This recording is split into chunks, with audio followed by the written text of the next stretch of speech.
మీకు గుర్తుంటే అందులో ఒక సీన్ ఉంటుంది, అదే దేవుడే ఇచ్చాడు ఇది ఒకటి. అవును. ఆ సాంగ్లో ఒక సీన్లో సానిదానిలాగా అని తిడతాడు. ఏంటి సోకులు చేసుకు తిరుగుతున్నావు, సానిదానిలా అంటాడు. టక్కని తిరిగి చూస్తుంది, ఏంట్రా మాట్లాడుతున్నావు నువ్వు, ఎవరి కోసం రా చేస్తుంది అని, నేను సానిదానిలా అన్ను అంటావా, ఇదిగో చూడరా ఈ పాస్బుక్ నీ చెల్లెల కోసం, ఎవరెవరికి ఎంత డిపాజిట్ చేసి సేవింగ్స్ చేసింది చూపిస్తుంది, నీ కూతురికి ఇంకా చదువుకునే మీ గుడ్డి తమ్ముడు ఆపరేషన్కి, ఇందులో నాకంటే ఏదైనా ఒక్క పాస్బుక్ ఉందేమో చూసుకోరా, నువ్వు ఒక్కరోజు నిలబడు, మనిషిగా నిలబడు, బాధ్యత తీసుకో, అప్పుడు నువ్వు చేయని ఇంట్లోంచి వెళ్ళగొట్టు, నేను వెళ్ళిపోతాను అని చేస్తుంది ఆ సీను. ఇవాళ పొద్దున్నే షూటింగ్ మొదలుపెట్టాం అంటే మేమంతా కూడా సెట్లోనే ఉండేవాళ్ళం, అక్కడే ఉండేవాళ్ళం. చెప్పాను కదా యూనిట్ అంతా అలాగే ఉండాలి. మొదలుపెట్టారు, టేకులు అవుతున్నాయి, సాయంత్రం అయ్యింది, ప్యాకప్. మళ్ళీ రెండో రోజు మొదలుపెట్టారు, అవుతుంది, మధ్యాహ్నం లంచ్కి బ్రేక్ ఇచ్చారు. అందరం మేకప్ రూమ్లోకి వెళ్ళిపోయాం. జయప్రద రూమ్లోకి వెళ్ళిన తర్వాత నేను రాజమండ్రి వెళ్ళిపోతాను, నాకు సినిమాలో వద్దు ఏడుస్తుంది. సరే అప్పుడు రజనీకాంత్ నేను ఇద్దరం పక్కన కూర్చుని నచ్చ చెప్పి, లేదమ్మా నీకు మంచి పేరు వస్తుంది చూడు, నీ లైఫ్ టర్న్ అయిపోద్ది సినిమాతో అని ధైర్యంగా చెయ్యి అంటే, తర్వాత వెళ్ళి ధైర్యంగా చేసింది, టేక్ ఓకే అయింది. సో అంత శ్రమ పడాల్సి వచ్చేది. చిన్నపిల్ల అమ్మాయికి ఏం తెలియదు, షీ డజంట్ నో ఎనీథింగ్. అలాగే రజనీకాంత్ కూడా జరిగింది.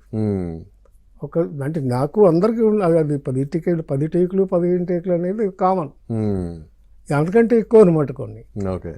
ఆ దేవుడే ఇచ్చాడు వీధి ఒకటిలో ఒక సిచ్యువేషన్ ఉంటుంది.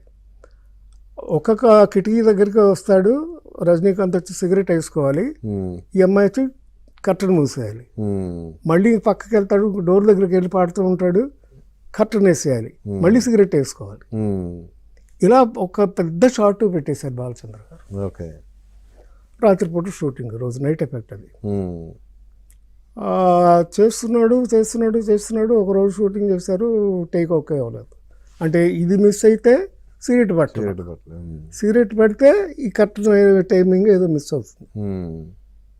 మళ్ళీ రెండో రోజు మళ్ళీ పెట్టారు. రజనీకాంత్ బాలచంద్ర గారి దగ్గరికి వెళ్ళిపోయి, గురువుగారు నన్ను క్షమించండి, నేను చేయలేను, వదిలేయండి నన్ను అన్నాడు. ఎందుకు చేయలేవు, నువ్వు నాకు చేసి చూపించావు కదా, చెయ్యి. అది తమిళ్లో లేదు ఈ షాట్. ఈ సిగరెట్ బయట వేసుకోవడం అనేది లేదు, అది అద్భుతంగా వచ్చింది. అది రజనీకాంత్కి ఎంతో హెల్ప్ అయింది కెరియర్లో. సో అలాగా ఇప్పుడు ఆ పాట అంతా అట్లాగా తీశారు. వేసి నేను సరే ప్రాణం పెట్టి చేసేవారు ఆయన. ఒకసారి నీకు ఎక్కువ టేక్స్ వచ్చిన సీన్? నాకు ఫస్ట్ సీన్లోనే 15 టేక్స్ అనేయండి, అన్ని 15-20 మామూలే. అంటే ఆయన ఎప్పుడు కోప్పడేవాళ్ళు కాదు ఆయనకు కొంచెం ముక్కోపి అంటారు కదా బాలచంద్ర గారు. కోపం ఉండేది కానండి, బాగా చేస్తే మాత్రం బాగా లైక్ చేసేవాడు ఆయన. మొదట్లో 1-2 రోజులు అందరికీ ఇబ్బంది ఉండేది. ఒక్కటేంటంటే నేను రజనీ ఆల్రెడీ ట్రైన్ అయి ఉన్నాం, మరీ కొత్త వాళ్ళు లేదా అలవాటు పడిపోయిన వాళ్ళకైతే ఇబ్బంది కానీ ఆయనతో చేయగలిగే వాళ్ళకి మాత్రం చాలా ఈజీ. ఇప్పుడు తర్వాత కూడా రజనీ కమల్ ఆయన ఫేవరెట్స్ అయిపోయారు కదా. ఎన్ని సినిమాలు తీశారు ఆయన, ఎన్ని చేశారు, అసలు ఎంత ఎదిగారు వాళ్ళు. వాడు అప్పటికీ కూడా ఆయన ఉన్నంతకాలం ఆయన కూర్చుని ఉంటే సెట్లో కానీ ఆయన ఇంట్లో కానీ ఎక్కడైనా కానీ రజనీ కమల్ చేతులు కట్టుకుని ఉంచునేవాళ్ళు, ఎప్పుడు కూర్చోలేదు.